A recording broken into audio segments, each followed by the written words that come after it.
Recorded live from Studio 12A in sunny Phoenix, Arizona.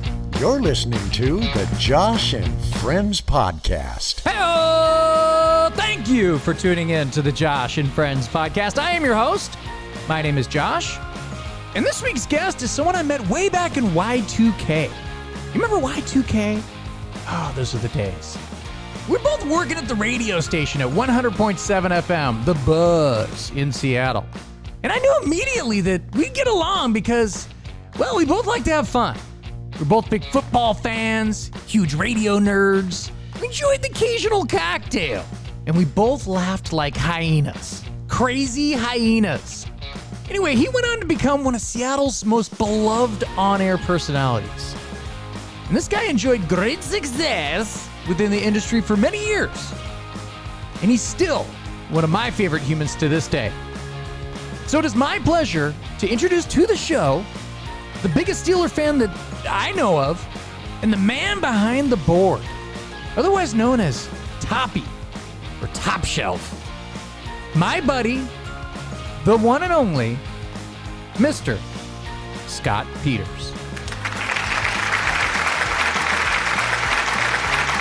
All right, Scotty, how you been, man? Hey, I've been good. I loved your intro. It was great.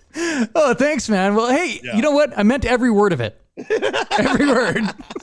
You're awesome. So, dude, how you been? I've been good. I've been under the radar for the last 4+ years. Yeah. So right now, where are you calling from? I mean, what city are you located? I live in Mukilteo, Washington. That's where I'm at home. Mukilteo, right on. Yeah, I moved in with my girlfriend. Oh, right on. Is it raining today? Yeah, it's gray and gloomy. Yeah? I never minded the gray and gloomy. I mean, it made it a little kind of hard to drive when I was trying to stay awake. But yeah. But other than that, it was all right on my end. It's all I know. Yeah, right. Well, you've traveled to other places, right? But yeah, I go on vacation to where it's sunny and then I come back to this. See, I think that made it a little bit better to go on vacation when you lived in Washington. Yeah. Because it was just like, oh my God, the weather here's amazing. It's awesome here. And it's just impossible to wrap your mind around what it would be like to live in a place like Phoenix or whatever, you know. Exactly. Can't even imagine this. Exactly. I mean, it was 90 degrees yesterday. 90 degrees. Wow. Yeah. So we're in layers here. Yeah. So you mentioned your girlfriend, Stace, right? That's right. So how long have you guys been dating now? So we got together in 2016, right after my last divorce. I've had 2 of those. And so it's been about 4 years, you know. Okay. Yeah, a little more than 4 years. We dated for a couple of years when I lived with my mom and dad. That's a long story. After the radio station, I moved back in with my folks to help them out. Gotcha. And, when mom passed away 2 years later, dad and I sold the house and we all moved in together. Wow. So I live with her daughter and my father. Right on. Well, I don't think I've met her before in person. No, you haven't. I've spoken to her though. She's pretty cool. Oh, yeah. Well, thank you, I guess. I mean, not like, I'm talking about like when we were on the phone together. It's not like I call her when you're, okay, he's gone. Oh, God. Yeah. No, but I've got to say, she goes all out when it comes to decorating for the holidays. Oh, yes. I think I saw that you posted that she was even featured on the news for her Halloween decorations and stuff like that, right? We made the local paper this year for the Halloween decorations. It's mostly a Halloween thing with her on the outside of the house. Yeah. And like last year we had a Halloween party, a house party. So we did both outside and inside. But this year we didn't, COVID and everything, we didn't have a party. So we didn't do really anything at all on the inside of the house. Gotcha. Well, I mean, you got to describe this. I mean, this is like straight out of a movie set or something. It was insane. We did make we made the local beacon, Mukilteo beacon paper. Yeah. It basically, she sets up we're in a neighborhood that's kind of like the ET neighborhood, where there's a house and a house and a house and the perfect curve. And sounds awesome. Yeah, it's right by a golf course. And look at you guys. We rent here. Yeah. But so it's one of those kind of neighborhoods, and so everybody has like the 2-car garage and the kind of the same peaks and everything. Well, And these are all her ideas, by the way. She's the mastermind behind all this. I just help execute.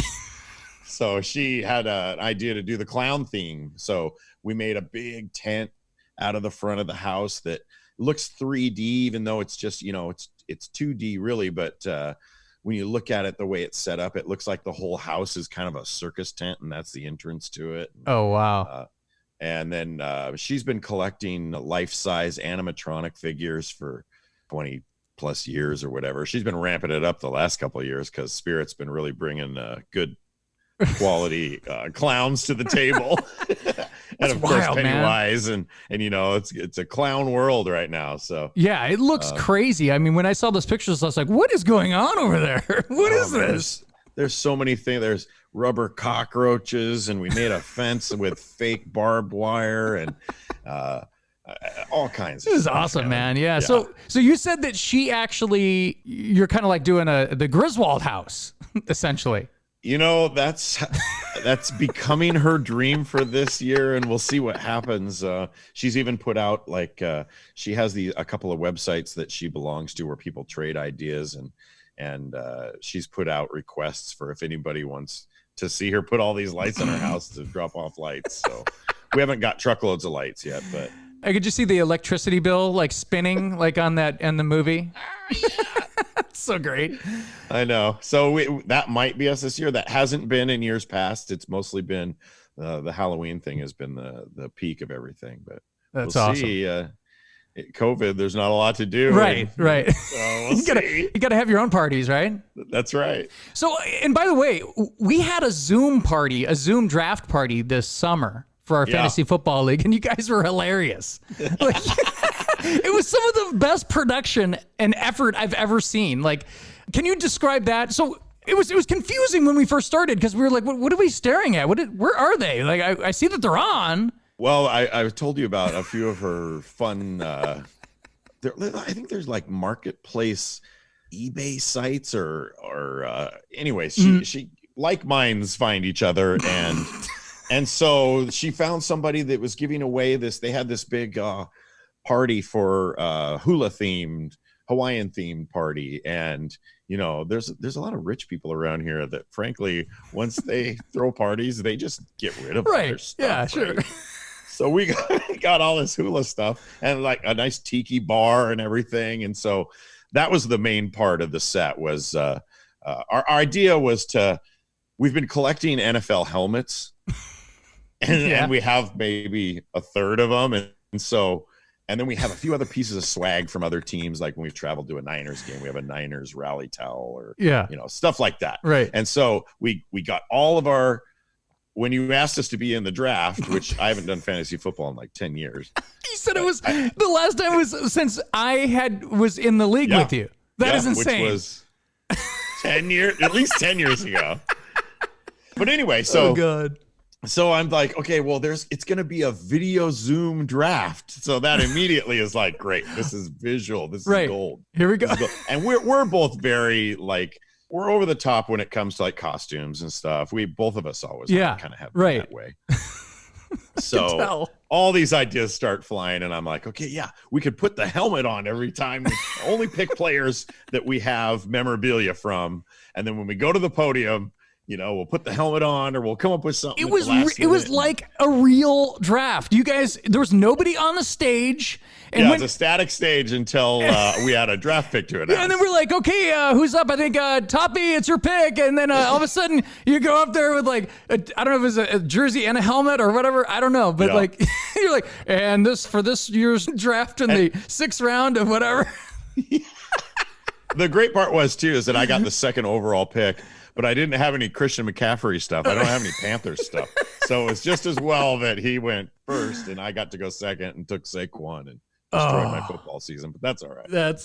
Dude, that was so funny, man. That was one of the better drafts. The draft party. It's always all about the draft party. Of course it is. Fantasy football, especially with you guys. It's a great time. That was so funny, man. That was great. So thank you for that. That was awesome. And then we ended it in the hot tub, remember? Yeah. That was we came up with that in the middle of the draft, we should in the last pick, we should be in the hot tub, and then off into the distance we go. People kept saying like it's like that one skit with Will Ferrell. He's like in the the hot tub with his girl. Like he was like, I don't. Do you remember that skit? What I'm talking about, or am I just going crazy? No, I don't know what you're talking about. Okay.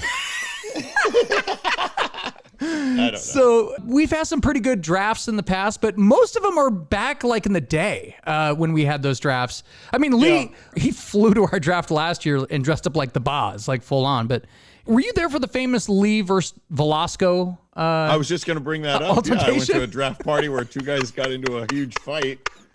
And then because I'm not like on the tightest loop of your guys' circle, right. Like you guys let the cat out of the bag months before I found out that was I didn't know it was only between Lee and Velasco. And then they made a video saying how much of an idiot we all were. Yeah, I was like, oh, that's great. Thanks guys. It was pretty funny. It was.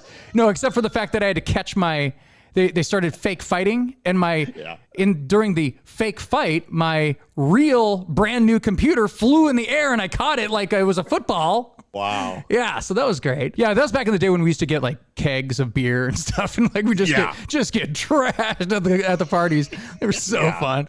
So yeah, but then the next year I moved to Arizona after the mustache party. That was the last one, I think it was. Was right? That okay? That was probably the last one. Yeah, the famous mustache party. So you couldn't draft unless you had a mustache. Right. And I think you showed up with a fake mustache, or did you? No, you had a real mustache, right? I had a real one, and I showed up with my girlfriend or wife at the time, Jackie. Yeah. And you guys made her wear a mustache, so she had a fake. Oh yeah, just because anybody that was in the house. She played Vanna that year. Yeah, she was a Vanna. No, do you remember the one person that didn't have a mustache, which is really weird, by the way? Was it Lee? It was Lee. The guy that always has a mustache or some sort of facial hair or whatever, right, that loves growing mustaches. And it was ridiculous because he was trying out for the cops. He's trying out for the cops. Wouldn't you think that would help his career?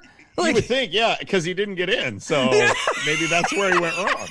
Exactly. So he's like, yeah, I'm just, I'm not able to have a mustache. I'm interviewing for the cops. And we're like, what? That doesn't even make any sense. Yeah, so anyway. Another local gone. You guys have all flown the state. Yeah. So just backing up a little bit. So you grew up in Woodinville, is that correct? Yep. I'm born and raised local Washingtonian. So that's just for people that don't know where the famous Woodinville is. That's about, 15 minutes from Seattle, northeast of Seattle? Or it's a little farther than that by car, especially in today's traffic. Yeah. But it's east side, Upper East Side. Gotcha, okay. Yeah. Okay. Yeah, it's more closer to Bellevue than it is Seattle. Gotcha, okay. About 20 minutes out of Bellevue. Oh, okay. So it's a little out there. The north end of Lake Washington. Oh, look at this guy over here. Yes. So, and I've seen old photos of you back in the day. They're pretty awesome. Like, you have the long flowing hair, the jean jacket, and like you were like a rocker dude back in the day, right? Well, I was always into, the Satan music, the Ozzy Osbourne type music. And I never had long hair until after high school. Oh, okay. I had normal hair in high school. I wore like sweaters and was a total nerd in high school. Nerd. And sound like Saved by the Bell or something. Or maybe you sound like it was the 80s, man. I graduated in 88, so yeah, your Bill Cosby sweater on. Cosby sweaters were still in back in the day. Or what's his name from Fresh Prince? Carlton. Remember Carlton? Yep. I grew my hair out like right after high school, and then I cut it around 27. So it got pretty long. It was right in the whole window, literally the early 90s. Gotcha. 97 was, when grunge was living in, maybe over by then. But that's when I had long hair, when I had flannel shirts and long hair, and about probably 2-3 years before I actually met you. Gotcha. Okay, so you cut it like right before. Yeah. Right on. I thought I started looking like a girl. So thought it was time to cut it. Well, I saw some photographs of myself and was like, man, I got to cut hair. Oh, you were pretty. You're a pretty guy. Yeah. So, no. So you went to Woodinville High School, though, right? Yeah. I mean, okay. Right. Were you a straight A student there? Oh yeah. Yeah. No, my high school career, if you look at it on a graph, was a downward plunge. Oh gosh. My freshman year, I got my best grades, and then they got a little worse each year as I discovered partying and doctor. smoking weed and, things like that, and going to keggers instead of class. And, I had a lot of fun to have in high school. I didn't have time to have all these assignments put on me by teachers and things. The high school's getting in the way. I had other things to do. Yeah, right. So by the time I graduated high school, which I did by the skin of my teeth, I was pretty much done with school, classes, and that kind of thing. Right. And I was the first one in my family. Both my folks and my sister went to UW and did very well. And that was not going to be in the cards for me. So I was done with school, but I didn't know what the hell to do with myself. So I went to community college for about a year and pretty much dropped it, got withdrawals or incompletes or whatever from a lot of classes and didn't really get any kind of scholastic motion going towards a degree or even a 2-year degree. Dropped out. Oh, got a job at the mighty Nintendo in beautiful Redmond, Washington. Awesome. How was that? I went to work for Mario. It was great. Whoa, that's so amazing. I just saw the documentary of that. Like they were doing the documentary and they were showing the offices up there. So you were in that, like those offices that they were. Yeah, probably 1989 to 90. That's so awesome. Yeah, it was, and all my buddies that were great at video games and whatnot, they became what you call video game counselors, and they would go in and literally play video games, and you'd call in the number when you got stuck on Mario or whatever the hell you needed to get past, and they would actually tell you how to get past it. They would know because they knew the game so well. So that's what everybody kind of thought was the cool job at Nintendo. Well, that's not what my job was. Oh. What was your job? I worked in the mailroom. Oh. And I worked in receiving. So all the mail that came in were like the broken Nintendos. And this is back in the flip door. Oh, right. The original Nintendo. Yeah, the original before Nintendo. Super Nintendo. Right. Yeah. So we would receive those, and I would fill out the form saying everything they sent in, and then I would put them in a box, and off they would go to get fixed. You should have just returned it with a letter and said, dude, do what everybody else does and put another cartridge right on the top of it, slide it in, blow in it first, like, right, and then put it back in, and it'll work. Just come on, who doesn't know this by now? Oh man. And what did those things cost back in the day? $200 for those systems. How much were they? I think they were like $200. Yeah, my family didn't even get one until right before the second one came out. Oh, okay. Yeah. So, maybe if I had the Scotty discount, I may have had one earlier, but I think I did have some kind of employee discount back in the I hope so. The 6 to 8 months that I worked there. But anyway, awesome. 6 to 8 months go by, and I'm missing like 2 days a week because I just don't like the job. This is a mailroom job, and I'd rather stay home and eat cold pizza and watch TV. Right. And so eventually my job ended there, and I figured, shoot, I better figure something out. So I went back to the community college, and that was when I found their radio program. Ooh. That I didn't even know So what existed. community college did you go to? Yeah, beautiful Bellevue Community College. Oh, nice. And now it's a 4-year degree school now. It's Bellevue College now. They've moved up in the world. Whoa. You can get it all done at Bellevue now. Dang. Man. Sounds amazing. Yeah. So they had a radio program. They had a little tiny radio station, 150 watts or whatever the hell it was. And that's where it all started for me for my So did you end up getting an internship, or did you what happened after that? How did you end up getting into radio? For me was they had 2 different classes that you could take: beginning broadcasting and advanced broadcasting.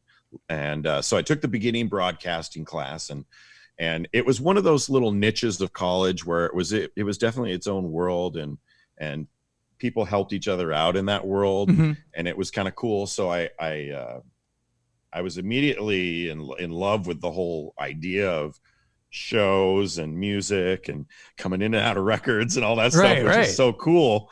Because I'd kind of, when I grew up, I was always I knew all the TV commercials, and I always kind of had a flair for drama and just kind of creativity, and so I was totally into that kind of thing. Well, and I thought, this is great. Yeah, and back in the day, like it's hard to even explain this to the younger generation, like like we're old elders or something like that. But the local radio guys and the national radio guys, of course, but the local radio guys were celebrities. They were like absolutely, they were huge celebrities. So it was one of those things where, like, I remember. I was a kid. We'd go to like events, not all the time, but we'd go to events, and I'm like, oh my God, that's what's his name? That's I went to this one event. I think it was KUBE, and it was like they're having a sand castle building thing, like on Alki or something like that. And I was like, wait, that's him. And he's like, yeah, that's my dad's. He's like, yeah, that's Charlie and Ty or whatever, whoever it was at the time. I can't remember who it was, but yeah. So they were legit. I mean, the artists that were wanting to get played on the radio, they looked up to those guys too, because they helped their careers and stuff like that. So when I had the chance to finally meet the late Kathy Faulkner, that was like the coolest celebrity I had ever met in my life. And here she is, just, a local radio personality from the past. Exactly. I was just blown away to meet her. Yeah, I was the same way. I was like, oh my God, that's Kathy Faulkner. And I walked up to her and I was like talking about, I think we were watching a sound check for, it's either the Smashing Pumpkins or Silverchair, one of those bands. And I walk up to her and I just start talking to her, and she's like so cool and so nice, and I just started. It's like I was doing an interview with her. I was like, so what's the coolest, like, what's the greatest band that you've ever seen live? And I was just asking all these questions. I was like, man, I have to be annoying the shit out of her right now. But she was all nice. She loved it. No, she was hella cool, man. So she's great. The few times I got to meet her. Yeah, she's awesome. So but anyway, so you ended up getting an internship, or did you actually just start working at a radio station? So I did the classes, and then the college had a radio station. It was a jazz, folk, blues station. And so I got a job, not a paying job, but I volunteered to do a show one day a week on their radio station. And it started out, literally my first shift was, they were only one day a week because they had tons of people that wanted to do it. So I did it 3 to 6 a.m. on I don't even remember what the hell day it was, Thursday night or something. And enjoyed that. Did it, I was young, so I didn't mind doing it. And the shift slowly got to be better times. And then I finally got what they called drive time, which is 7 to 10 in the morning, or afternoon was like 3 to 6, 3 to 7. Basically when you're giving traffic reports and also doing the records and things. And it was just a little community radio station. So it wasn't like we were playing commercials or anything. We just had some public service announcements we read and stuff. But yeah, I really got into that, and I got really good at that. And I got up to as far as I could in that, as far as status of time to be on, and I was doing really well. And one of the instructors there then suggested that I go to a job interview for a board opping position, just pushing the buttons, if you will, for Classic King FM, which is the local classical station that's been here forever. And I was like, wow, okay, cool. So I went down to the interview, and it went really well. And it was at King Broadcasting. It was in the building that they had with the TV, the news AM station, and the FM station was classical. And that was back in the day when a company could only have one AM and one FM station in a city. Oh, wow. Those rules changed about 4 or 5 years after that. And I applied for the job, and they loved me. And they said, you know what? Another guy applied too, and he was one of my classmates. And they said, we liked him just a little bit better. So thanks, but no thanks. And so I was like, son of a bitch. Wait, they actually said it that way? They said pretty much like, you were so good, and it was between you two, but we're going to have to go with him. And I'm like, okay.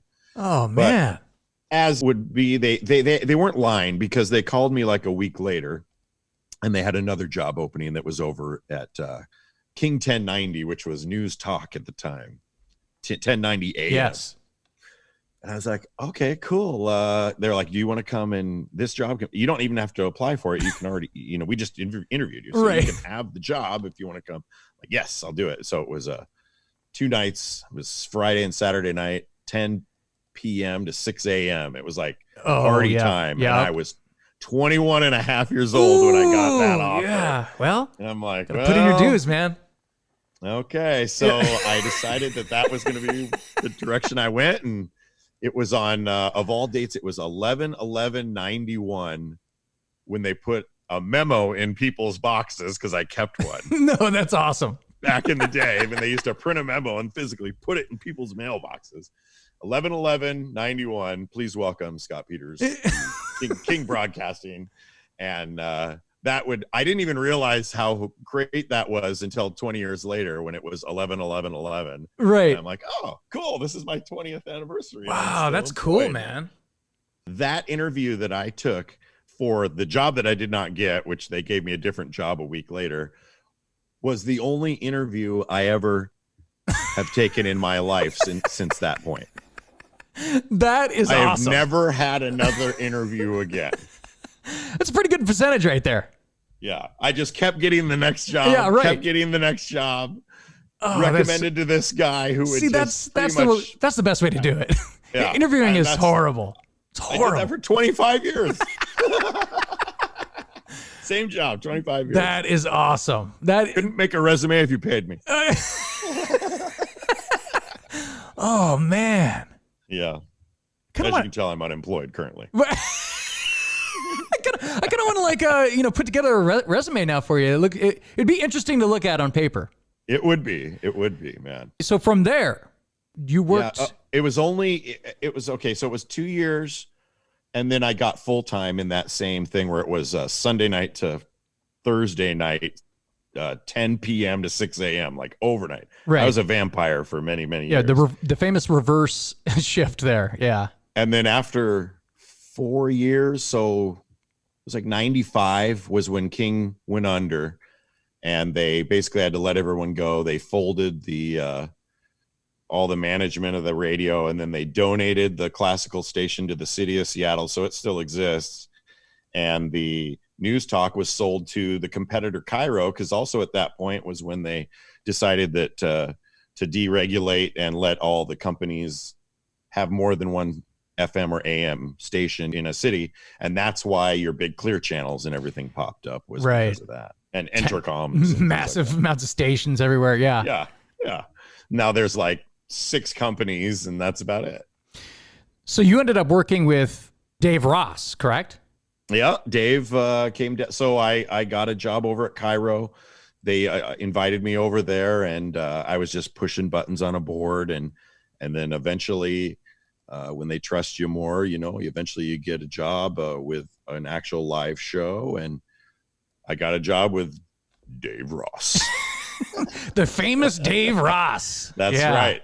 And that was like mind-blowing. I've met him a couple times. He's a really nice guy. Very mild-mannered. Seemed nice when I met him. It's like he shines when he's in front of the microphone, but when it's off, he's one of these types that he's just quiet and reserved. And you're like, wow, it's so weird that he's the same guy. Right.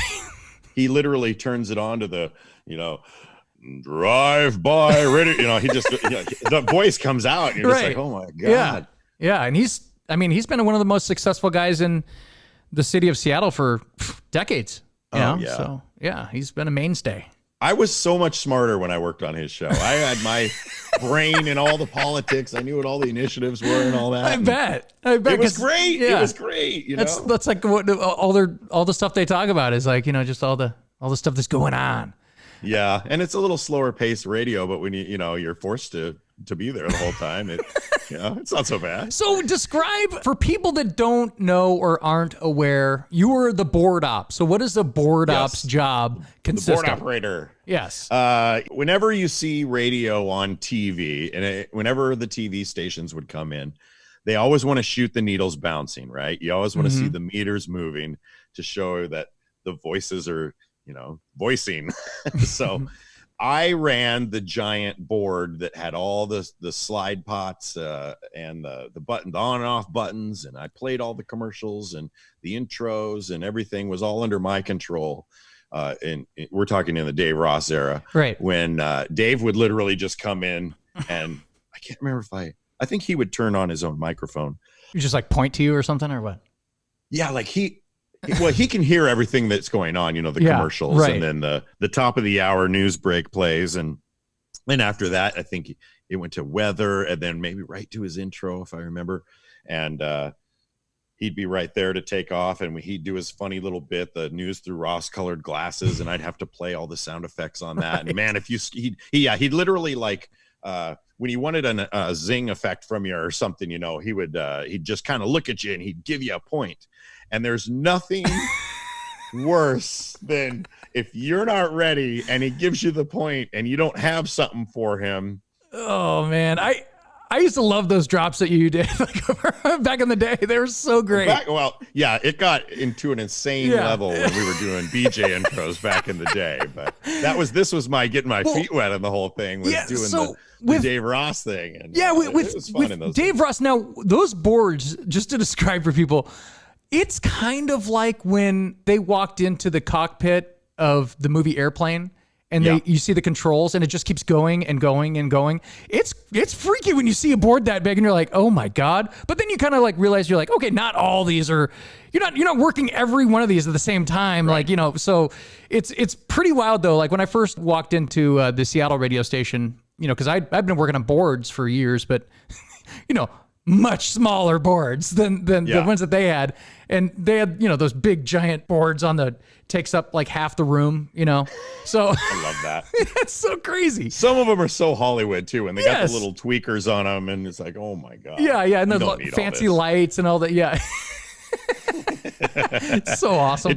It's funny because it doesn't intimidate me at all. I know that you look at it and half of it's just damn microphones. Right. But for an average person, don't even look at that half of the board. It doesn't matter. Exactly. You drop someone in there and go, all right, man, you take control of this. And they're like, they'd probably freak their shit out. Yeah. So, all right. So sliding right in, man, right in to the next job. How did you get the opportunity to work at the Buzz? Now, was the Buzz... That's in the same office area. Okay, so the same station. In the day, the 4 stations in house were KBSG, which was oldies, KIRO, which is where Dave Ross was broadcasting, right? And they had the Buzz, and they had KNWX, which was like God, you remember CNN headline news? Yeah. Just nonstop headline, but not going too deep into any stories. Right. They had that going 24 hours a day, where traffic every 10 minutes, and it was just a machine over there. You could automate most of it, but so I probably worked on maybe filling holes here and there on a recorded show or something. But I remember at one point they came to me, and this was after BJ had gotten hired, because BJ's history was he got hired, broadcast for 2 months, got in some trouble, was gone for like 8 months, and then came back and started his continuous run that he's on now. Gotcha. Right. So when he came back, I'd been on the Buzz with all these other shows that they'd been trying to figure out where they were going to fill in BJ's slot. And I forgot, I was on I worked on the Buzz way before that. God, it's been so long, man. I worked on the Kennedy show way back in the day. Gotcha. Okay. And that's when Pat Cashman was still doing mornings. And so I got invited over to work with her, and I worked with her for a year or so. And so then, I'm jumping from 2 to 3 stations. I never really worked on the oldies station, but the other 3 stations, I was kind of a hired gun to fill any holes that they needed for board ops or whatever. Mm-hmm. And then I had the regular stuff I did. And then they just kind of paid me 8 hours to do, however many hours they needed. So between you and I, we worked at all the stations over there. Oh, so you worked at KBSG. Yeah. So that's funny. So this is at the East Lake building. Nice. Yeah. 97.3. You worked at the Buzz, at least as security there for a minute. Yeah. I was there for you. That's hilarious. Like when they had me do security, like at the Buzz. Yeah. That was so funny. Yeah. No. For Tom Leykis. Yeah. Tom Leykis. Tom Leykis show. Yeah. So what kind of station was the Buzz? The Buzz was kind of almost like all over the place at first, and then they of back in the day, and it was an FM talker that wanted to be like a Howard Stern, like a radio for men, radio for guys is what they called it. Yeah. And they wanted it to be edgy, but they also didn't completely dedicate to the format. So there was all kinds of strange shows that didn't really fit together. And along came BJ, who wanted to do Tom Leykis. He had Tom Leykis, but he wanted to do more of like a Howard Stern show. Sure. Like he wanted to have shock factor, and he wanted to get listeners. And when we started over there, he was 24th in the ratings, and nobody even cared to look and see what the heck we were doing. So we got to do so much stuff under the radar in like a building with a hardcore news, the biggest news station in Seattle as far as radio goes, and the most buttoned up crew over there. And yeah, we were funny. Just degenerates at times. It was great. So what you guys led in to the Tom Leykis show. I didn't even know what the Tom Leykis show was until our buddy Kevin. We both worked at the rock station at KISW, and he goes, "Hey man, we need a fill in. We need some help. So we need to have you come do a promo for the Buzz." And I go, "All right." And you've probably heard that story where we're driving up, we're on like First Ave, and we pass the J&M, and the J&M just has this line like down the street. And I was like, what is going on here? She's like, "It's Tom Leykis." And I go, "I don't know what Tom Leykis is. Like, who is that?" And I found out real quick who Tom Leykis was, because, the music came on, and then he comes out with his sunglasses. It's like 10 at night. I don't know what time it was. It's like pitch black. And, and I'm just lifting girls up onto a table, and they're flashing. And I was like, okay, I don't know who this guy is, but I'm going to start listening to him. So far, so good. But so you guys benefited, right, from having the lead-in show. I mean, I know from working with, he had rabid listeners that were, nationwide. He had them all over the country, but Seattle was one of his, for whatever reason, it was one of his more successful markets. Oh yeah. He always talked about that. Yeah. And since he was based in LA, he loved to take his show on the road and go party and be crazy. And Seattle he came here once a quarter and when it was really popping for him, he was here once a quarter, once every, Oh, it was nuts. Yeah, it was crazy. Months. The fans were nuts. Now, and of course they would, by design, they would pick places that they knew that he would oversell. And so you'd get that line outside, and there's nothing more interesting than a line outside a building. Like, what the hell's going on over there? Exactly. I mean, the J&M, it's like it's a bar, So, yeah. So along with BJ, you were kind of like the show's unofficial sidekick. Is that fair? Yeah. Yeah, so you were the board up, but he'd turn the mic over to you, start talking to you about whatever, and I mean, there's others too, like Brad, the producer from hell, and what a dick, and Double R. It was awesome. Double it was R fun. and Eric the producer. Yeah. It was always until KISW. It was always a 3-man show, really. It was, me, BJ, and his producer. And it was, of course, all about BJ, but he would definitely include us in his radio world and make sure that, when we first started working together, my laugh and everything, he was in another room, and I was laughing at all the crazy stuff he was saying and doing. And I was generally entertained by the guy, and he could see me laughing through the window, but he couldn't hear me. And then, because they had no respect for the Buzz, they took that studio he was in away and made it like a recording studio, and he had to be in the room with me because of money reasons and space reasons. And so then you got the birth of Topshelf, which was, the laughing guy, the cackling guy. Right. That just happened because of their cheapness, I guess. Their cheapness. No, it was a brilliant moment. Yeah, and people either really liked it or they really got annoyed by it. I remember people would call in and be like, "Dude, can you mute that that cackle in the back, and you're like, and he's like, no, that's Toppy, man. Like we don't mute him. We don't And the thing that it's not that's just either you liked it and stayed or you didn't like it and leave. Right. A lot of people that didn't like it, they still stayed around, 'cause they were there to bitch about it. Yeah. So it was kind of like having you on that show was very good, and I'm going to tell you why. So you were kind of like the, for lack of a better person to think of, I'm going to say you're kind of like the Artie Lang on Howard Stern in the fact that you were kind of like the show's like the man's man of the show. You were into muscle cars and NASCAR and drinking booze and watching football and WWE and heavy metal, and you know what I mean? Like you were like the guy. You were like the guy's guy, right? And like BJ's kind of more into like Dungeons and Dragons. And he was always the nerdy guy. Yeah. Right. I mean, it's just like it's great now. I mean, it's like, but you could talk the talk. Yeah. So whatever. But in the beginning, that show was so different. Listening to BJ show now is a lot different than listening to it back then, and a lot of that again has to do with just radio in general. But but those days were nuts, man. What is the craziest? That might have been the craziest time ever in radio. You had the end of kind of like the Howard Stern days, and then it's still raging, going crazy. It's right before social media, all that stuff. Yeah, we really started that in 2000, mid 2000, right? And I always look at it we left that building with the news stations and went over by the rock station in the other building, which is where we should have been. But right. We left that news building in around 2004, late 2004. So that window there, 2000 to 2004, is what I think of as one buzz. And then when we moved to the other station, then things were a lot different than it.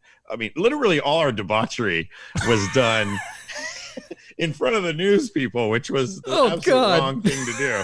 But it was so great. Oh, did you guys put up like those? Great. Did you guys put up like things on the walls, like when you guys had people? You're not gonna believe this. So we put up, they give you the posters, like the promotional posters for the station.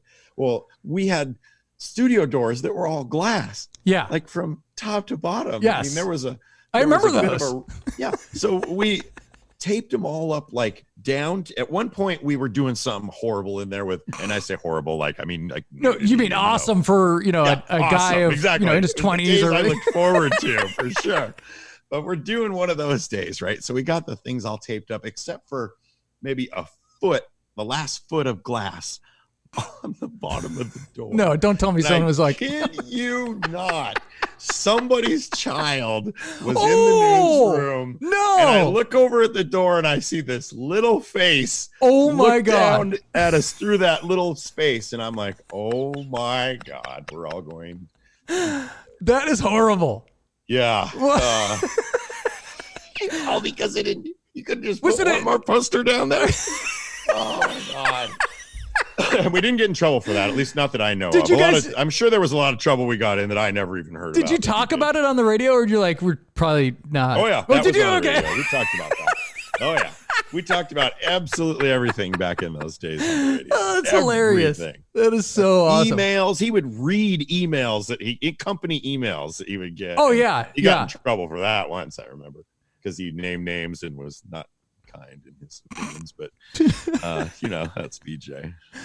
Oh my God, those days were so fun to listen to. I mean, we would be on the construction site and we wouldn't even change the channel. Like, I think we would go from whatever other morning. Someone had a better morning. I don't know if it was Howard Stern at that point, but we'd listen to Howard Stern, then we'd change it over, and then boom, it would be all day for the rest of the day, just the buzz, like all day, So. And that's the demographic you're looking for, guys that are, on the construction site. Just all they're doing is listening to the radio, hauling bricks of concrete. Oh, God. Yeah, one time they even made Buzz shirts that were like the reflector shirts because you guys have to wear those kinds of clothing. And we're like, well, why not put a Buzz logo on it? Do you have any of those? I can, do you still have any of that? I don't have any good Buzz stuff in the past. I think I have some t-shirts somewhere. I remember right at the very end, though, because it ended, they blew it up in 2006 when Stern went to satellite radio. KISW had him as their morning show, and they decided to make BJ the morning show of KISW and just completely destroy the buzz. And but right before that, they actually made some promotional candy bars that had this new lineup on it. Wow. And candy bars. Yeah, like a giant candy bar. And we what a were going to weird be thing the to new make. morning show on the buzz. And oh, wow. Leykis was still in the afternoon. And I think Johnny and Scotty, if you remember them, they had a show. And anyway, it never happened.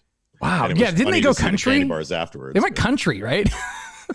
Yeah, that's old country. Yeah, interesting. Wow. And it's weird too. It's always weird when a station is, I mean, I used to, radio nerd. I used to look at the numbers. You guys had there were great numbers on that station, but there was a bunch of different factors that were not lining up, I guess, so money. Yep. Advertising. Yeah. Yeah. So they couldn't get the money. Yeah. Because the stuff was great and people loved it, but nobody would pay to advertise. Yeah. Great.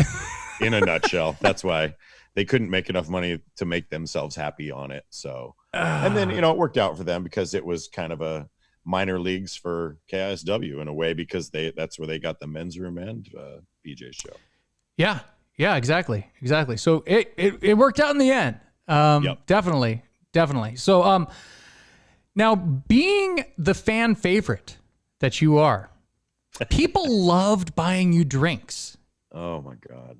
And it became so insane that everybody wanted to just buy you drinks wherever you went, right? Well, and you remember, so you met me, Josh, around 2000. Yes. And you came to a few of my house parties in the Slanted House and whatnot. Yeah.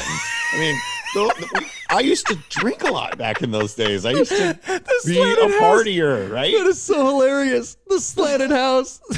What was with that house? Was it literally sinking, or what was the deal with that? Oh, yes. It was literally, there was a stream in the backyard that was sinking everything. I remember it's not like something you announce, or at least you didn't to me. I remember the first time I came over there, I was like, "Oh, are we? What is the house is slanted? Am I walking down towards the kitchen here? What you're like? Oh yeah, it's slanted." And I'm like, okay, I think because I don't think I'm that drunk. I don't feel like I'm that wasted. But you're like, oh no, it's definitely. I think you. I don't know if you put something on the ground and it rolled or something. I can't remember what you did. Oh yeah, it would roll absolutely. It was extreme. And there was, where it was, if you're local, it was right at the base of Somerset Hill in Bellevue, where it goes straight up, basically the topography and there's a stream, and then it just goes straight up. And so this house was on the back. It was a duplex, which was the same floor plan flipped the other way on the backside of my landlord lived in that other one. And his slanted the other way, which whenever I went over there, everything sloped away from the kitchen. What? And it was an extreme slope. I mean, when I moved in there, I had to set up my bed, and I'm like, well, I can't have my head going downhill. Oh my God. My brain will explode. I'll have a headache nonstop. So eventually I had to put shims under my I just had one of those metal bed frames. No way. I had to shim it so it was somewhat level, and then eventually it collapsed because it sitting on it and it being shimmed, it eventually gave way. And, dude, that is crazy. I didn't know. The house was a disaster, but it was cheap. And I lived with my sister at the time. Yeah, and you're in Bellevue. That's awesome. And hell yeah, dude, that was so fun. Yeah, those parties were awesome. I think I have some video of those parties somewhere. You do? Yeah, yes. yeah. That one, yeah. They're fun, man. Anyway, yeah. So you back in the day when I was in my 30s, I just had my 50th birthday, but when I was 30, I was happy belated 50th birthday, man. Isn't that crazy? Yeah. You're in your mid 40s. Yeah. Lucky dog. Oh, whatever. It's almost over for me, man. Anyway, 50 is almost so over. I started. Those were the days when I would drink, and those were right. The Slanted House days were right when I met BJ, and right when we started doing listener parties and started gaining some traction. And so I was into it, man. I was all about getting just cross-eyed drunk at our parties, and I had so much fun, and then all of a sudden one day. I was at home. Oh, okay. So I worked at I was working for Kennedy's show, and I was home for the WTO riots in Seattle, which was 2000-ish, 99-ish. Yeah. And it was 99, I think. And for whatever reason, I'm working at KIRO, but I had the week off, so I'm just at home. My parents are out of town. I'm living at home. So I'm drinking my ass off. Just out of a relationship. So I'm puddle jumping back to the folks' house. And so I've got no bills and all I'm doing is drinking. So I was leaving Kennedy voicemails just because I just was hammered. And the idea of that turned into, oh no, we should start doing what everybody knows now as the View from the Shelf. Right. When I would get incredibly drunk and then did that start of the party. Did that start on Kennedy Show, or is that something that? Yeah, but she didn't put it on the air. Okay, it just happened. It just kind of. I just left her a message and then. Gotcha. Okay. Yeah. No. Like, Drunk. You should play that on the radio, and then, next thing you know, we're freaking recording. Now, were those cell phone messages? Call back to the. So, what we do is I'd just call, Steve or whoever, R, whoever's voicemail. Yeah. And their voicemail would start, and then I just 3, 2, 1, off I go. Yeah, right. Well, the reason I asked that is because remember when cell phones became huge, everyone actually called people and, they left messages or called people drunk and drunk dialed and blah, blah, blah. Because it was like this new device, and you're like, I can call anybody with this thing. And especially at night, it's like free, right? It was like after 9 o'clock, the calls are free or whatever. And then so you call people. I remember like drunk dialing, people and whatever. And it was like one of those things where it was just like that perfect moment in time where like you could record Toppy drunk after an event or whenever. And we always would go in like Brad. It started with Brad. Brad was the producer, and he would drive BJ and me to all these parties in his van. And after, I would get just like you said. So I would be at the party, and I have known, the reputation gets going that you're a drinker. People want to hang out with you. Well, BJ is on the stage doing his thing, and usually Brad or R, whoever his producer was, BJ needs his hand held pretty well. So he needs somebody to manage him. So that would be their job, right? They would be basically managing the talent, if you will. Well, then there's me. And then you're the fun guy. I'm the fun guy, right? So I would immediately just kind of walk over by the bar, and I would just hang out by the bar. We always did things in bars. I'd hang out by the bar, and, if people... Once he introduces me from the stage, where's Toppy? And I'd be like, oh, I'm over here. And then it would all start. But people would want to just have a drink with you. That's how they would bond with the show too. And once they realized they could buy me a drink and be a part of getting me so hammered that I would do Views from the Shelf, they loved it even more. And I would be literally cheersing a guy who just brought me a shot glass. We're cheersing our shots. And as I'm just about to throw it down, God. I'm looking over his shoulder. Here comes another guy with one in each hand, and you know who the other one's for. Yeah. And so I'm like, shot. Okay, hey, God, shot. Dude. Now, granted, we're only at these parties for 2 hours, right? And they're usually like around dinner time, maybe right after dinner time, pretty early in the evening. So I am just on my ass by after the 2 hours is over, and then they would all want to go home. And they'd all be sober, and I would just and try not to puke in the car. I was so drunk. You're like, well, so don't forget to wake up at 4:30 in the morning tomorrow and get down here. Oh wait, that was you did that was middays when we were doing that, so I at least didn't have to. Yeah, that's good. Okay, 9 or noon, or, whatever. It was. Right. So my question is, your nickname became Topshelf. Now, yes. Is that because if you're going to buy, me a shot, it better be from the Top Shelf, or did you always just drink Top Shelf? Because first of all, I never drank Top Shelf.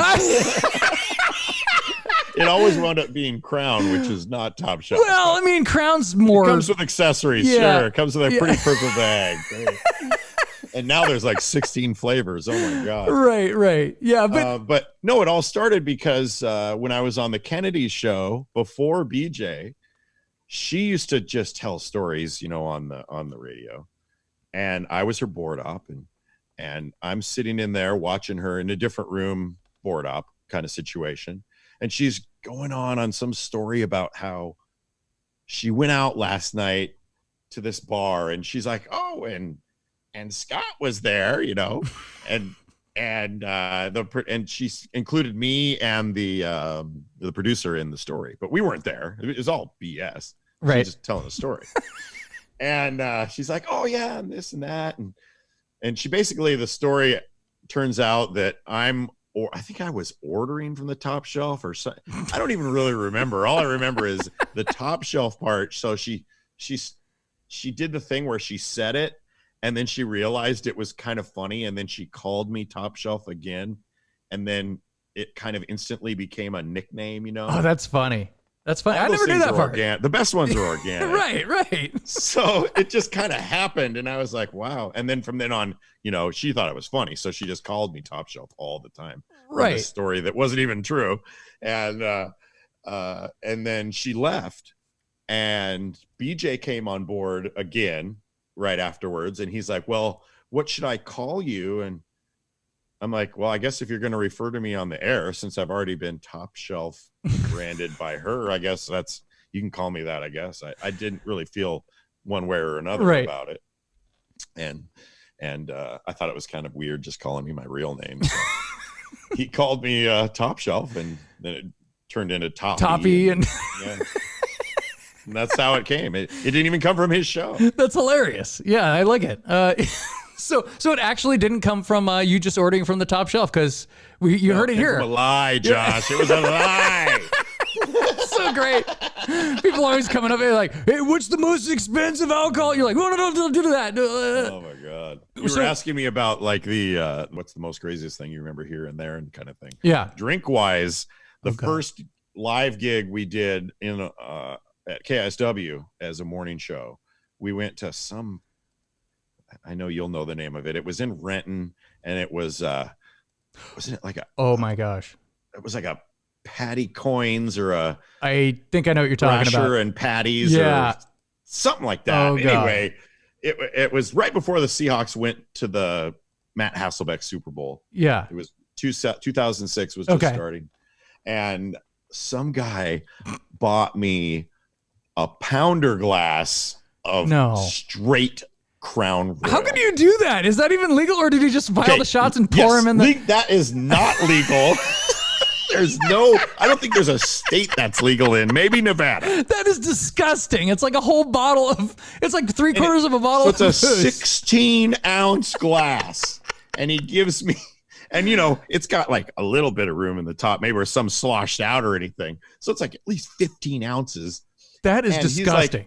I bought this for you, Toppy. And I'm just like, my God. Oh my God. I look over at the bar, and the two bartenders are like holding up like empty, like Shut up. The smaller bottles of Crown, and they're laughing. And I'm like, yeah, because when you guys did these promos, it was like, hey, all the rules are out the door, man. Like, there were a lot of bar owners that was like the night they looked the other way. It really was. Like, I don't know if you heard the episode with BJ, but I was telling them that episode where, the girls, when they would try to outdo each other at those listener parties, and it's like, is this legal? Well, of course it's not legal. This isn't a strip club. We would play like Twister. But yeah, you can't get naked, but we would have them get down to the it's nuts. Lingerie and we'd start to get kind of the same girls coming, so they knew what to wear and stuff. And oh my God, it was just amazing some of the things we got away with. It was pretty wild. There was at least one bar in Renton that was a different bar than this one. It was more over by the center of town that we went in there, and I couldn't believe the stuff that was going on. And then fights were breaking out, and that place was shut down like a month later. That place was trouble, but we were there, and it was a Wild West back in those days. Yeah, and we didn't have any security ever, so it was all just Yeah. Well, the security is kind of like if you have a local bar that you go to. The security are your friends, or in your case, the listeners. They're all gonna fight for you or whatever if anything actually goes down. So like in that sense, it was pretty safe, but. Looking back, you're like, man, a guy could have walked right up to me and just shot me right in the head, or like John Lennon style. Okay, all right. But the alcohol part though got harder for me as I got older. Oh, shocking! And Like everybody? Yeah, right? And so I just couldn't like be what they wanted me to be anymore. So I would, and by the way, the big drink, by the way, I did not drink it. I drank like a sip of it, and then I did everything I could to like get the hell away from it. Gross, like, man. Hiding it behind things, and So everyone's vile. watching you, so it's tough, but Thanks for finishing that story. yeah, you're welcome. But as time went on, I had to find ways to have drinks, but still, get to the view from the shelf level without actually being there. Yeah. Were creatively? Were you a puker? Oh yeah. Yeah. I still am. Yeah. I got drunk tonight. I would throw up. Oh God. I throw up in the middle of the night though. I get drunk, I go to bed, God. and then I wake up feeling bad and go and throw up. That's how I do it. Yeah, I can't. It's just my liver. How do you think you've lost years of your life being Toppy from the? I'm sure. I'm so sure. And now I'm so opposite. I don't. Have you had your liver drink. checked at the doctor? They're like, wow, you have some severe liver damage. Yeah. Do you have any history I've never had a liver discussion with a physician. No, Yeah. I don't need to tell them about my past. No. Your liver looks like a 80-year-old man's liver. But I didn't drink like that. Especially once it got to KISW. Yeah. I wasn't drinking too much when I wasn't getting paid for it, to be quite honest. When I would get drunk, I would receive a check for it. Oh. Yeah, at least you get that. Yeah. So you said was it 2005 or 2006? 2006 was when Stern left and we started at KISW. Gotcha. Okay, so that's when you guys kind of like went. I mean, you guys were already pretty big in the area, but that's when you guys got the morning show. We got the morning show, and Steve, the producer, came on board, who's now Steve Miggs. Gotcha. And we had Double R already at that point. We had the Rev at that point. Rev was an intern, and wow, that's a lot of people going on there. I didn't know all those guys started at the same time. Like, I mean, like on the same. They were all part of the morning show when it first started. Yeah, the only difference was when it started was that Jared. Do you remember Jared? Jared was our call screener. He was a guy that came over from the Buzz with us, and then about 3 months into the KISW run, he was just like, I can't do this anymore. Oh, is it because it was too early or something, or what? No, we were talking. He just couldn't take it on a personal level. Like BJ brought up people he was dating, and he was trying to do whatever he was trying to do and not have it broadcast on the radio. Good luck on a radio show, like on a morning radio show like that. Yeah, right. And back in those days, that was when Stern was doing it, and that's what we all wanted to do. We all wanted to live it on the radio, man. Sure. I went through my first divorce on the radio and came out and admitted to my, cheating, and I threw it all out there, man. It was the real deal for a long time. I totally forgot about that. We dated for like 2 years, and I was married a year and a half. And gotcha. Okay. That was in the debauchery days. She was there for that. They brought me home from that event with the 15-ounce Crown Royal. I say 15 because it can't be 16. Yeah. A 15-ounce Crown Royal. They poured me back into the house. Oh my God. I broke the shower. I fell down. God. I did a view from the shelf, passed out, woke up, did another view from the shelf because I forgot I did the first one. Wow. I was just a mess. Oh my God. I was so drunk. And she didn't want that? Like or she I'm just joking. Things happen. Things went wrong ways. So you started at the radio station 2006. That was right at the time where the Seahawks were exploding too. The first run of the Seahawks. They went to Super Bowl 40. 2 months after that? Yeah. A month and a week or so. And I used to bug the shit out of everybody to come down to the tailgates. And you're like, I'm sleeping. What time does the game start? 1? I think it'll be there 11:30. Oh yeah, for Seahawk games. Yeah, yes. Yeah. And I would be like, come down for the tailgate, man. You're like, I'll see what I can do. And So like we'd always have these tailgates down there, and we'd have. You guys did it up nice, by the way. They had the big trailer. It was before big trailer. bums ran the town and everything. But like real food and cold beer. We had the Nintendo Tecmo Bowl going on. It was awesome. And the best touch you had was you had the Chucky doll, or it was a baby doll, or I think it was a Chucky, and you would lynch him every time. We'd have jerseys for whoever the opposing team's jersey on, and I thought that was great. He was a repeat offender. He's a Chiefs fan today, and we hang him. And he's a Niners fan. Yeah, it was awesome. Until I got in trouble for it. Like someone at the stadium, they're like, someone is really offended by your doll, and I was like, the Chucky doll. Would you take it to the game with you? Sometimes I would. I just we're like. Well, yeah, it had a noose around its neck, so I could see. Well, sometimes it'd be around the legs too, but okay. Yeah. Yikes. Okay, anyway, security. But I was actually with you for Beast Quake. Were you? But I was there with you. Maybe we were kind of, hammered a little bit. Were you with me when it actually happened? Yes. Because that's a good story. Yes. You were? Yep. It was so me. So you missed it. Yeah, well, no. So we didn't see it perfectly. We were watching through the tunnel, and we saw him breaking all the tackles and running towards us. So it wasn't like we didn't miss it, but we didn't have a clear view of it. But I remember because the greatest moment in Seahawks history. Right. And we're in the tunnels talking. Yeah, cool. Because what happened was we always would meet at the bottom of the Hawk's Nest. Right. And then it was me, you, Jackie, and Natalie. And we all walked around. I think you had someone you wanted to meet up with you or something like that. We saw it, but we couldn't see the whole thing. And we were jumping up like everybody else, and we helped cause an earthquake. So So you saw it in where we used to meet all the time down there by the bottom of the Hawks. No, us four walked all the way around the stadium, and then to the flag. Yes, it was the flag side. And then that's where I was. Yes, I remember. Yes, I was with you. It was me. I don't remember you being. Yeah, I was there. How dare you? Yep. I was there. Yep, it was us. No, I was there mostly because my season tickets are great. Right, they're 50-yard line. My dad's had them since the '80s.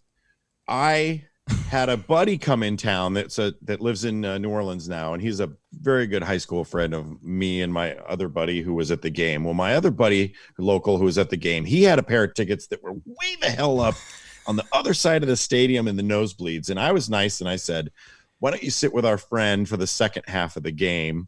I'll sit for the first half. You sit with the second half, because I had 4 seats and he only had 2. Right. And I'll go sit up in your crappy seats for the rest of the game. And wouldn't you know? So we went all the way up there once, and then I think my date needed a drink or something. And so we go back down, and I'm like, I don't want to go all the way back up. I mean, it was like the last row, I don't want to go it's all exhausting, the way back man. up there. And then bang, Beast Quake happens. Yep. And I will forever be the guy that wasn't in his seat. Especially that seat, right? You had the 50-yard line. Yeah. Kills me. Congratulations on that one. Thank you. I think of that every time I see it on the NFL Network, which is quite often. I was at Beast Mode Part 2 as well. Actually saw that one a little bit better. But you were known for having your crazy jerseys. Yeah. How many did the jersey thing for a while there? How many jerseys do you own, approximately? Well, I didn't keep a lot of them, especially the top shelf ones, the .08s. Yeah. I had a .08 top shelf nameplate jersey for, you go down the list. I had Mariners, Sonics. I had multiple. You don't Seahawks. have any of them anymore? I had Sounders. I had Huskies. I had Cougars. I know I had I had T-Birds and Silver Tips. No, when I left or was dismissed from radio, I wasn't too happy, and I didn't want to hold on to that name or those kinds of things. So I had a moment of I had to purge my life of that stuff. Well, if that makes sense. sense. Can we explain the jerseys first off, because they're hilarious? Yeah, they were great. I was top shelf, so right.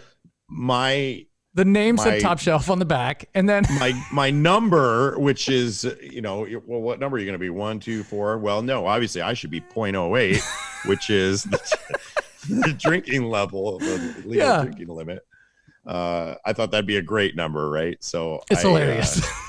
I would get 08, and some places wouldn't do it, and I'd have to customize the point. And a lot of people that were reading it wouldn't quite get it if they didn't know who I was. But yeah. I had a whole slew of those, which were great. No, you went to Super Bowl XL or Super Bowl 40. I did.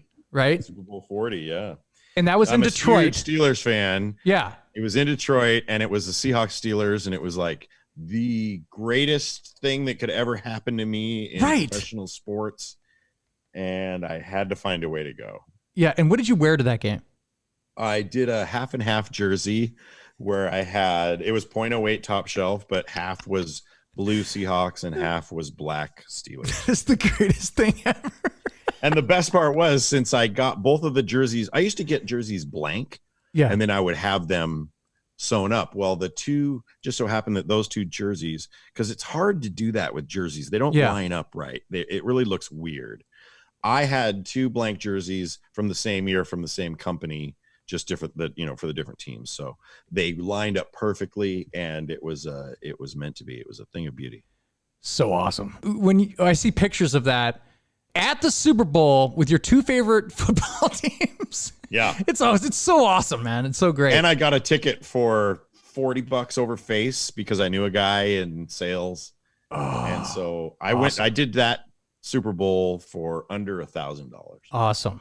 Because I got to stay for free. I had to rent a car, and I had to sleep in Chicago, and the game was in Detroit. So it was a 5-hour drive each way. The only shitty thing about that game was the outcome. Well, yes. You're a Seahawks fan. For me. I was thinking earlier this year, how nice would it be if Russell could go back to the Super Bowl and play Ben Roethlisberger, and if he beat Ben Roethlisberger as a Steeler in the Super Bowl, Russell Wilson would become the greatest Seattle athlete, period. Forget about Griffey, forget about anybody else. It would be Russell Wilson. I didn't even think about that. Yeah, I don't think they're going to make it this year. Russell is quietly already becoming, Griffey's still, he's just straight up Hall of Fame, one of the best players ever, period. Yeah. So, he's so far ahead right now. But Russell Wilson is, he's already the best Seahawks quarterback of all time. Yeah. It's like what? Will he retire as Seahawk? I don't know. Does anybody really retire as a, I guess Roethlisberger might, right? Oh, he will. Yeah, he won't go anywhere else. Yeah, so who knows? Everyone said the same thing about Brett Favre, right? Brady. Brett Favre, he's never going to be anything else but a Packer. Here he is, playing on the Vikings. Yeah. No, so another thing that we both have in common is our insane laughs. Yeah. And of course, mine isn't as crazy as, when I was in the zone at work, I was at a level, I knew, because you were talking about influences, whatnot. I always kind of looked at myself as an Ed McMahon. Right. Yeah. Where I'm on the couch, right? Yeah. But BJ doesn't really want me to, chime in so much as just kind of be part of the atmosphere. Sure. And so that's why my voice was how loud I was laughing, how hard I was laughing, when I was laughing. Well, do you remember? And I was always generally entertained by that, but that when I was laughing through the eyes of a character and through the eyes of purpose. Right. I did it for reasons. Yeah. And it was a lot of fun. It was. Oh yeah. Do you remember the time that you, me, and Ryan went to Chuck Schute's stand-up? Yes. In Renton? Yes. And it was the 3 biggest cackler laughers ever at someone's just stand-up. You would have thought that it was Jerry Seinfeld on stage, we were watching, and people were just what's going on? Who is this? Are we witnessing history here? Or yeah. And then I think we left before the final guy went on, which was not nice. It was horrible. I was oh no, we're all leaving because we packed that place. And Chuck was a young comic. It may have even been his first or second show or something. And Yeah, I remember that specifically. We all left. Poor guy. Next guy. Well, that'll be it for Chuck. Sam's up next. Well, I'm getting the hell out of here. Right. Totally. Chuck, please. Now, it would not be right of me Yeah. to have you on the show Here it comes. and completely avoid the elephant in the room. Okay. 2016, Yeah. not the greatest year in general. We have, some famous icons dying like Muhammad Ali and Princess Leia and David Bowie, Prince, and, your personal favorite, George Michael. Yeah. On Christmas. Yeah. But for you, you had a pretty messed up year as well, right? Yeah. In many ways, 2016. So what happened? May 10th, 2016 was the last day of my radio career.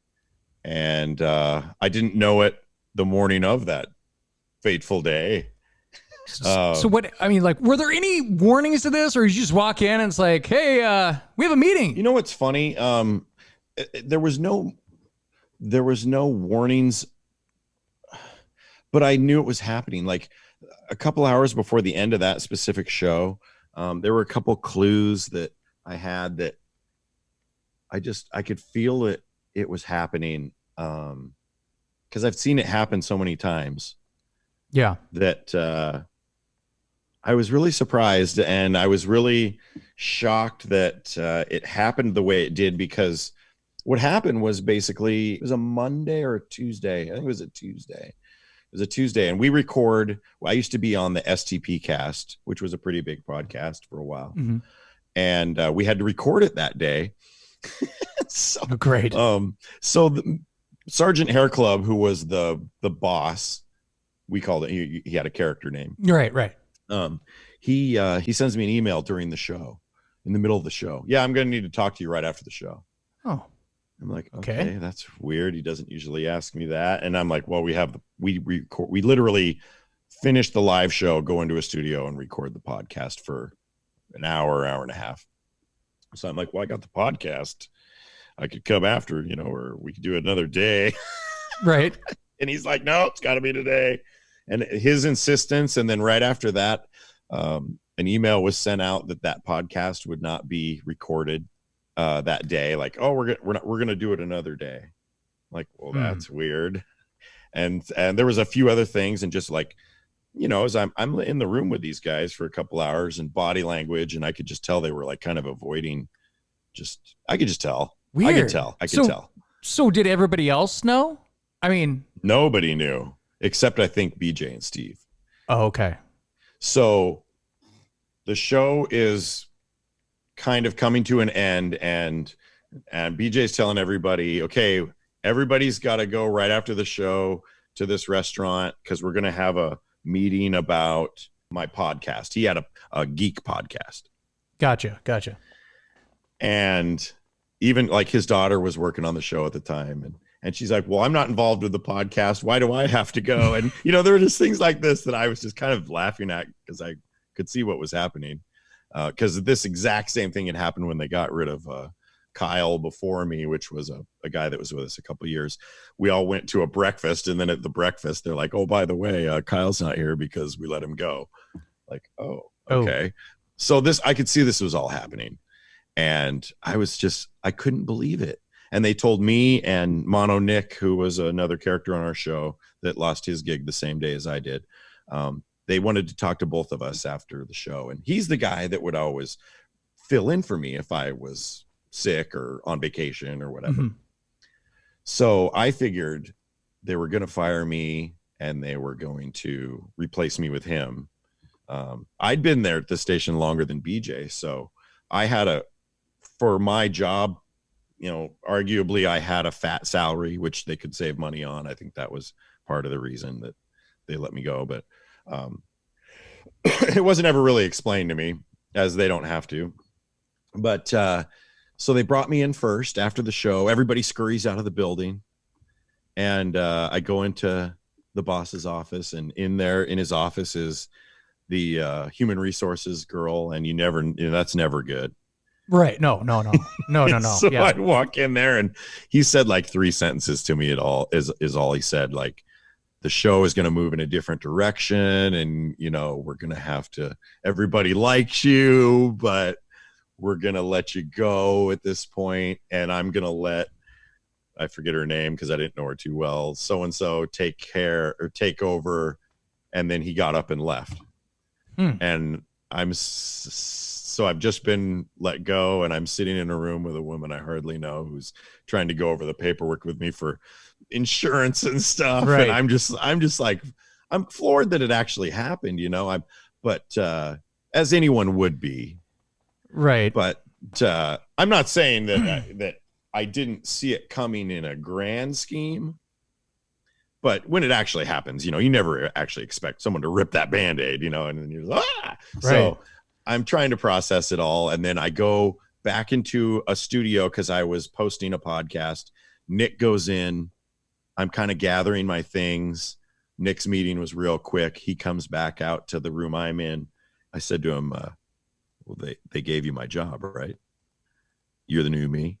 And he says, no. We didn't get fired. We got, what's the term? Terminated? Laid off. Oh, laid off. We were laid off. We weren't fired. Wait, so we could they let him go too? Same day. Same Weird. meeting. Well, 5 minute later meeting. So he comes back in, and I said, you got my job? No, they fired me. And then he said, they fired you? I said, yeah, man, I'm done. Right. Like, you're like one of the main guys on the show. Yeah, like that's always like crazy. Like to hear. I was on that show for 16 years with BJ. 16 years with BJ. And then you're also, just at the, I was with the company for 25 plus. That's wild, man. Yeah. And I always figured, because of the way my job morphed and whatnot, that probably I figured when BJ's show was kicked off of KISW for whatever reason, he retired or whatever, but that would probably be the end of the line for me. I didn't think it would come earlier, but it did. So do you speak to anybody like who's currently on the show, like now? So I'll finish what happened that day. Okay. So BJ and everybody went to their breakfast, and Nick and I had our meetings. We walked out together, and then I was disappointed that BJ wasn't part of my severance meeting, if you will, Yeah. Just because we had been together for so long, and it was his show, and so he was nowhere to be seen. Nobody else was anywhere to be seen. And then, of course, immediately, your email is cut and all that, and so that day I sent BJ a text that said, I'll always root for you, and I love you guys, and onward we go, or whatever, in the shock of it all. It kind of I just sent that out, and then I never heard from him again for a couple months. I went and saw my, my agent. I went and saw my agent, and the only reason my agent ever met with me was because the next quarter, the show got ratings bonuses. And so they charged me. So I had 4 months severance, which was nice. So I got a check for 4 months. Right. But I didn't get any part of any bonuses. Right. So they sent a fee for me for the part of what would have been my bonus. So I had to contact my agent, his secretary, and I said, yeah, just so you know, since I'm not on the show anymore, I don't get the bonus. So can you take this, however much it was off of my bill? And I didn't mind paying out my contract with my agent. That was fine, but I didn't feel like I needed to pay for something that I didn't get. So, right. So then I get a call back from him. Apparently that was him finding out that I was no longer on the show. Because I had the same agent as BJ and everybody else, because it was easier that way. And it was BJ's agent first, and he just kind of brought me into it. And I was represented by this guy for the show. And so he supposedly didn't know for months. And then he met with me. And while we were there, while I'm telling this part of the story is because while we were there, he made me send BJ a picture of me and him. Jesus. And just, I don't know. I don't even remember what it said. I didn't want to do it because I was mad at BJ at the time. As time went on, I was more disappointed with BJ. Now you said you sent that text to BJ. Did he reply to that text?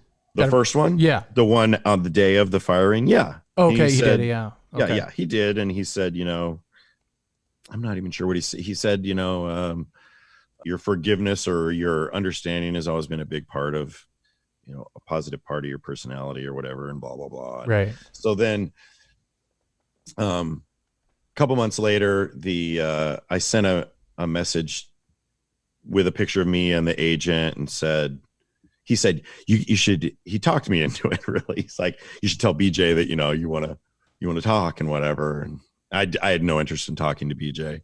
And so I sent him that text and he said, yeah, fine. Whenever you're ready, let me know. And that was the last text I ever had with him. How long ago was that? That was 2016? 2016. It was 4 years ago, over 4 years ago. Yikes. And as far as everybody else, they're all still part of the show. So I talked to Nick and I talked to people that used to be on the show, but anyone that's still on the show, I just blocked them on Facebook because I just didn't want to see stuff about the show. And I haven't heard from any of them since. And, it is what it is. Well, you're sometimes locked work into that, friendships are just that. Yeah. And they don't go any deeper. But sometimes they're not, because you're still friends with some other guys from the show, like Brad, the producer from Hell and stuff, right? Yeah. I talk to Brad somewhat regularly. I haven't been able to see him for a while since COVID and everything. But I still talk to Brad. And by the way, Brad has all of the air checks from the Buzz years that he was involved with, which is like 2002 to 2004. That's awesome. And we've talked about maybe trying to figure out some kind of project we could do with him someday. What happened to Brad on that show? Brad got fired because Brad was blamed for an event we did that the station didn't like. Well, we didn't even actually do it. We planned to do it. It was this is funny. Oh, God. So I remember this. I remember this story. Remember, this is like the Howard Stern kind of mentality. Yeah, I totally remember. He came up with this great idea. We were going to do this whole promotion. So bad. It was called Queer Eye for the Retarded Guy. And Queer Eye for the Straight Guy was big on TV at the time, where 4 or 5 gay guys would make over a straight guy and to make him, I guess, metrosexual or make him, hot, desirable, whatever it is. And so Brad's idea was we get like a guy that's retarded, it's a terrible word, special, but somebody like that. Yeah. And we get him all these things like a limo ride, and we get him a hooker. Oh my God. The whole 9 yards. And we got okays on it, and we started promoting it. Oh no. And somebody way up high in the corporate chain heard about it and had a son or daughter that had Downs or was, oh man, whatever. And it hit too close to home for them. And they went on a rampage, and Brad's head rolled because of that. Cause they basically said it was his idea, even though it already started rolling. And everybody even though you went through the proper channels. He took the bullet for it. Yeah. Right. Yeah. Right. Oh yeah. It was already a promo on the radio. Right. It was happening. We had people lined up to start doing it. And it was tasteless for sure. But no, but that's what that station was back in the day. Unfortunately, it cost him his job. And that sucked. No, I remember hearing promos for it. We were excited for it. It would have been a hell of a thing. And the horrible thing is, like less than a year later, a Portland station took the idea and did it with Gary, right? Gary, Gary the retard. Who is from now Howard Stern's show. now known as Gary the Conqueror. Yes, but back then he was Gary the retard. Yes, he was Gary the retard, and they did the exact same idea with him. Oh, that is so did it horrible. on the radio, and that is so shitty. Yeah, one of those things, man. That and then Brad never got his foot back in the door, and he really wanted to. And I felt bad for him. I felt so no, he was great on that show, man. He was awesome. No, he was so fun. Awesome. Yeah. Maybe someday we'll be able to reproduce the greatness that was.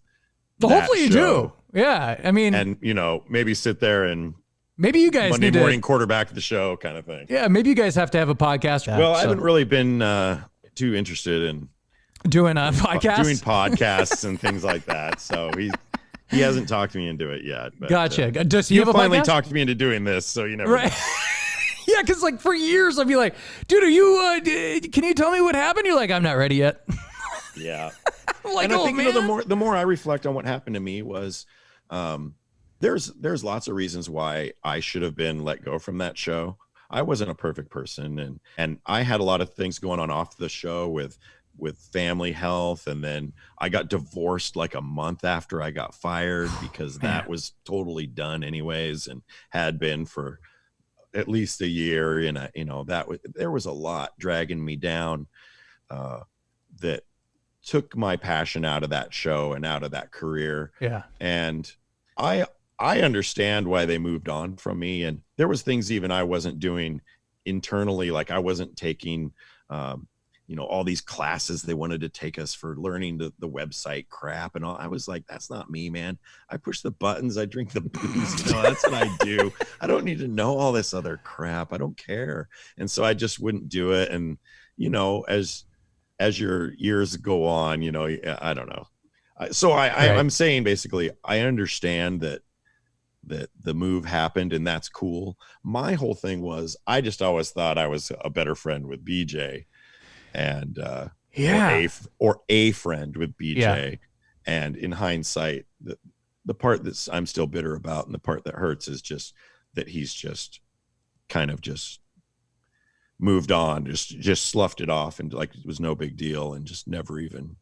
And it sucks too, because I was with him so long that I would see him burn bridges with people and then rebuild them, and he'd go back and forth with people, and hasn't tried one lick to do it with me. So well, it's kind of like, as far as I'm concerned, he's dead to me, but maybe that'll change someday. But as of right now, I don't think I could sit and have a conversation with him. I'm just disgusted with the way he treated me as a person.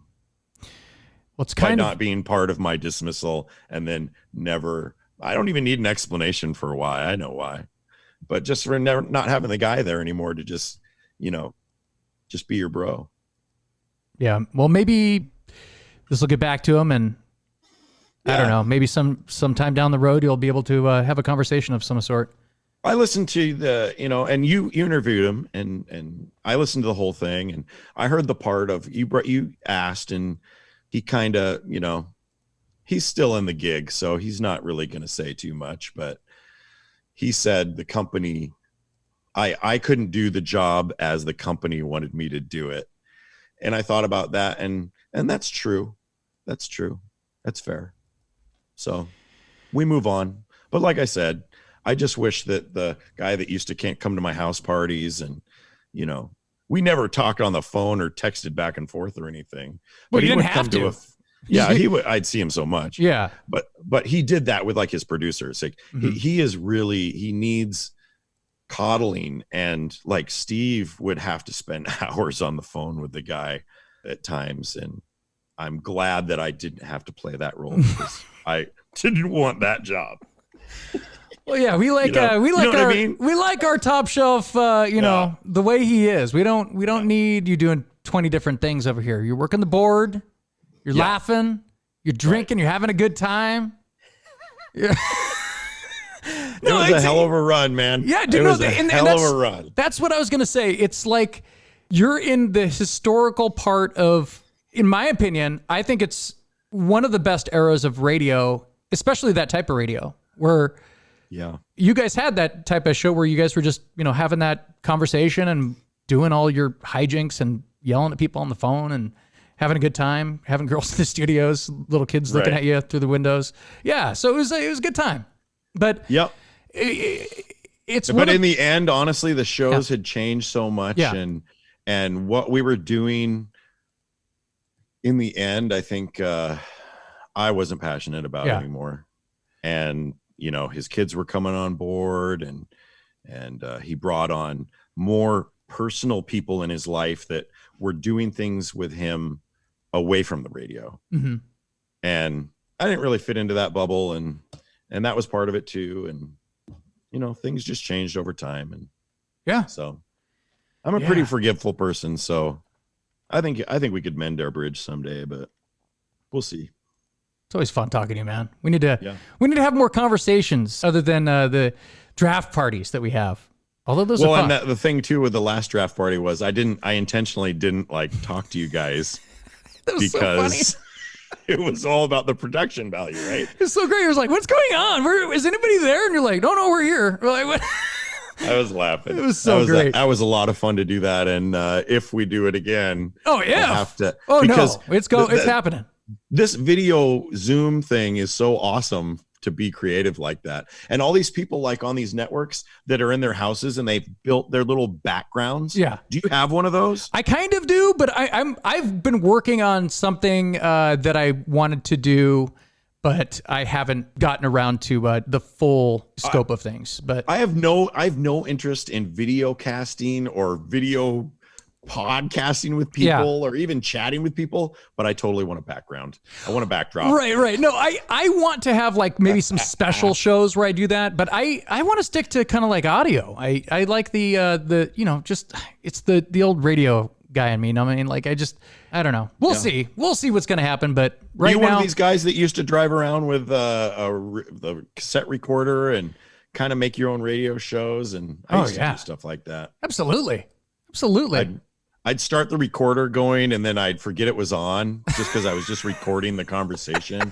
And then I'd be like, oh yeah, we were recording this. And we'd go back and we'd listen to the stuff we just said, which was just, there's like this, there's like little handheld kind of recording with the little baby tapes that you'd put in. Me and my buddy Ethan went to the zoo one time and we're describing animals. And I'm like, okay, we don't even know what we're looking at. Like we're listening to a crappy audio version of us making fun of a giraffe or something. It's just weird listening back to these. It's funny how those things turn into, and that's all turned into your podcast. Right. All turned into my radio career. And exactly. Exactly. Being creative is fun and it goes places. Yeah, exactly. Well, next time we'll have to talk some more music. And by the way, how's your sister doing these days? She doing all right? Sister's good. She's living here locally, and she works for an ambulance chaser lawyer, and life is good for her. Nice. She's single. Right on. Give her a call, Josh. Oh God. All right. Well, hey, when this COVID ends, I got to come down for a Cardinals game eventually. Yes. I would love to do that. And your NASCAR. Didn't you talk about coming down for like some racing or whatever? NASCAR for sure, but I'm still trying to do all the NFL stadiums, and I'm about a third of the way through. So I haven't been to Arizona yet, so that'll be on the list. Awesome. I'm going to be there. I'll be there with you. Right on, man. I'll be there with you. It's great to hear from you, Josh. I love you, bro. All right, man. Thanks again. Go Hawks. And Go Hawks. And we'll talk to you. We'll talk again soon. Okay. Later, man. Bye.